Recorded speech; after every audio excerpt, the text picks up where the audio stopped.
अस्सलाम वालेकुम। जैसा कि आप जानते हैं मैं यूसुफ खान हूँ और आप मेरे यूट्यूब चैनल या फेसबुक पेज में से एक देख रहे हैं।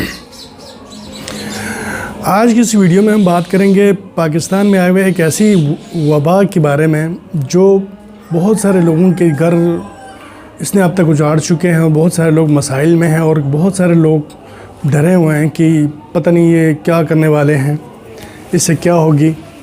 और बहुत सारे लोग बेचारे लोगों को इससे इसका सामना करना पड़ा और अल्लाह के करम से बिल्कुल ठीक हो चुके हैं। तो इसके बारे में मैंने सोचा कि क्यों ना मैं आपके लिए एक ऐसी वीडियो बना लूँ जिससे आपको फ़ायदा हो, आपके अजीज़ों को, आपके अकारिब को फ़ायदा हो। तो मैंने इसके बारे में रिसर्च किया है। बहुत दफ़ा मैंने इसको अगेन एंड अगेन मैंने बहुत सारे कम से कम मैं 5 से 10 ऐसे मरीज़ से मेरी मुलाकात रही है पिछले हफ़्ते में जो इस मरीज़ में मुब्तला हुए और अल्लाह के फजल करम से बिल्कुल सेहताब हुए। तो मेरी इनसे बात हुई तो बहुत सारे एनालिसिस किया मैंने और भी बहुत सारे इसकी मैं रिसर्च किया, इस बीमारी की असल वजह क्या है, इसकी दवाई क्या है और ये जो होम रेमेडी के ज़रिए इसको कैसे ठीक किया जा सकता है। तो ये जो 8-10 लोगों से मिलने के बाद मुझे यह अंदाज़ा हुआ है कि इसकी तकरीबन 3 वर्जन हैं। पहला बहुत ही आसान है जिसमें हल्की बुखार रहती है, आपकी जिस्म की बॉडी टेम्परेचर थोड़ा सा आ जाता है, थोड़ा सा आपकी बॉडी के अंदर दर्द रहता है, हफ्ते के अंदर खुद बहुत ठीक हो जाता है। अगर आप यंग है, आपकी स्ट्रेंथ ठीक है, आपकी जो डिफेंस सिस्टम है, जो आपको जो स्टैमिना जिसे कहते हैं वो सही है, तो फिर आपको इतना तंग नहीं करता। लेकिन अगर ये थोड़ा सा आप वीक हैं तो इसका दूसरा वर्जन ये है कि ये इसके दौरे पड़ते हैं, हर 2 घंटे बाद 3 घंटे बाद मुख्तलिफ़ इंसानों में मुख्तलिफ़ किस्म के दौरे आ जाते हैं। इसके 2 घंटे बाद 3 घंटे बाद उसको शदीद दर्द का एक दौरा पड़ जाता है जिससे इंसान तिल मिला जाता है, इसको बहुत तकलीफ़ का सामना करना पड़ता है। उसमें से ये होता है उसकी जिस्म के अंग अंग में, तमाम जिस्म की जोड़ों में दर्द होती है, इसके तमाम जिस्म टूटने लगता है, उसको बहुत ही तकलीफ़ महसूस होता है और तकरीबन ये कोई आधा घंटा 20 मिनट 15 मिनट बाद बिल्कुल आराम से दोबारा रिलीज़ होना शुरू हो जाता है। और तीसरा जो वर्जन है ये बहुत ही तकलीफ़दा और बहुत ही मुश्किल है। अक्सर लोग इस मरहले में जब दाखिल होते हैं तो वो दुनिया से रुखसत हो जाते हैं। तो ये तीनों वर्जन जो है इसके लिए मुख्तलिफ़ किस्म की दवा तजवीज़ किया है डॉक्टर ने भी और हमारे जो हकीम साहब हैं भी उसने भी।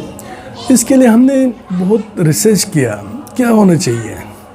जो मेरे सामने जो आया ना बात, वो मैंने कई लोगों के ऊपर आजमाया और बहुत ही कामयाब नुस्खा है ये जो मैं आपको बताने जा रहा हूँ। सबसे पहले आपने मच्छर को घर से भगा देनी है। मच्छर के लिए कोयल इस्तेमाल करना है, म्यूनसिपल इस्तेमाल करना है और घर में कोई साफ़ पानी का कोई जिस तरह आप गवर्नमेंट भी आपको बार बार ये आपको बता रहे हैं कि घर के अंदर आपने मच्छर की जो अफजाइश नस्ल है उसको आपने किसी न किसी तरह रोकना है ताकि आपके घर से मच्छर ही न पैदा हो और मच्छर ना हो तो ये बीमारी ना फैले। असल में एक्चुअल में होता ये है कि एक मरीज़ को जब मच्छर काटता है फिर जाके दूसरे सेहतमंद इंसान को काटता है तो उसमें से जो जरासीम है डेंगू के वो ट्रांसपोर्ट हो जाता है, दूसरे इंसान तक मुंतकिल हो जाता है। ये इसी वजह से ये फैलता जाता है। एक मुहतात अंदाज़े के मुताबिक पाकिस्तान में इस वक्त भी तकरीबन 20 से 30 हज़ार मरीज़ ऐसे हैं जो हस्पतालों में एडमिट है या फिर उनकी रजिस्टर्ड हो चुके हैं मुख्तलिफ़ किस्म के हस्पतालों में। तो सबसे पहले आपने मच्छरों से जान छुड़ानी है अपनी। और दूसरा आपने ये करना है कि जैसे आपको ये फ़ील हो जाए कि मुझे आपकी इसकी अलामत तो आपको बार बार आपको पता चल गया होगा, अगर नहीं पता चला, जिनको पता नहीं, मैं उनके लिए कहता हूँ, सर में दर्द होता है, बॉडी में दर्द होता है, 3 दिन के बाद 4 दिन के बाद आपके बॉडी के मुख्तलिफ़ हिस्सों में लाल धब्बे नमूदार होना शुरू हो जाते हैं। जी हाँ, लाल धब्बे, आपको कुछ भी पेन नहीं होता है उस जगह पे, लेकिन धब्बे जो है ना, लाल धब्बे आपको महसूस हो जाएंगे मुख्तलिफ़ जिस्म के हिस्सों में। तो अगर ऐसा है और आपकी जोड़ों में दर्द शुरू हुआ तो इसका मतलब है ये आपको डेंगू हो चुका है। घबराने वाली कोई बात नहीं है, ये बिल्कुल काबिल इलाज एक वबाई मरज़ है। लेकिन अगर आप बेहतियाती करेंगे तो ये हो सकता है ये बहुत लोगों की जान ले चुका है। तो आपने बेहतियाती नहीं करनी, अपनी जान से अजीज़ रखना। ये ज़िंदगी है ना, एक बार मिलती है, गलती से एक दफ़ा चला जाए दुनिया की कोई ताकत इसको वापस नहीं ला सकता। इसकी कदर कीजिए। ये ना जवान देखता है, ना बच्चा देखता है, ना बूढ़ा देखता है, हर किसी को अपने लपेट में ले लेता है। और अगर उसने ये चीज़ें ये जो इसको फॉलो ना किया जाए, यानी इस तरकीब को अपनाया ना जाए, तो उसके लिए मसला हो जाता है।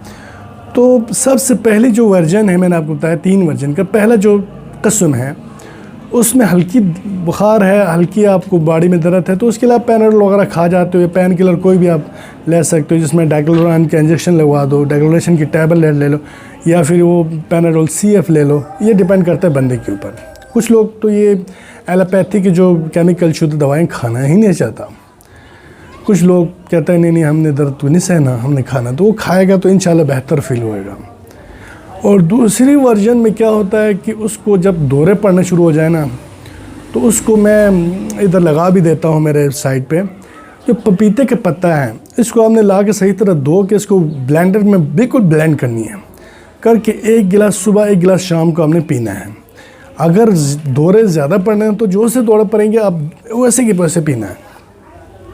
इंशाल्लाह ये आपको अक्सर का काम करेगा। बिल्कुल इतनी ज़बरदस्त किस्म के काम करते हैं, आप यकीन कीजिए कि बहुत सारे लोगों ने हमें बताया कि हम तो इस पत्ते से, हालांकि ये बहुत ही ईजी, मतलब बहुत ही सस्ता और हर बंदे के एक्सेस में है। वो जहाँ भी रहे तो पपीते के पत्ते आप मंगवा लेना, इसको आपने अच्छे से धो के इसको ब्लेंड करके उसको जूस पीना है आपने, एक चीज़।